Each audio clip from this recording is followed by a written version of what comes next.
இல்லை, எடப்பாடி பழனிசாமி தான் அதை ஸ்டார்ட் பண்ணி விட்டார். அது அப்படியே டிபேட் ஆச்சு.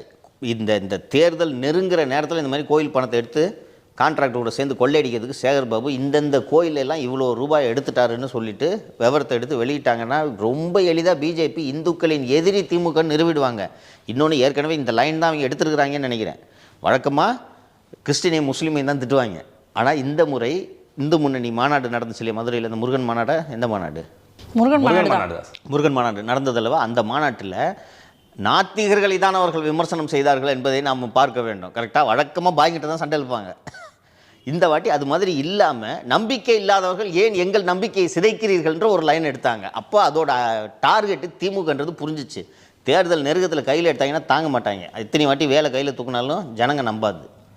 புரிஞ்சுக்கிட்டு நடந்துக்கணும். கோயிலை விட்டு வைங்க, அவ்வளோதான் சொல்லிக்க விரும்புகிறோம். நயினார் வேறு இப்போ பிரச்சாரத்தை ஆரம்பிக்க போகிறாருங்க சார். ஸோ இந்த விவகாரத்தெல்லாம் பிரச்சாரத்தில் பேசுகிறதுக்கு வாய்ப்பு இருக்கு இல்லையா?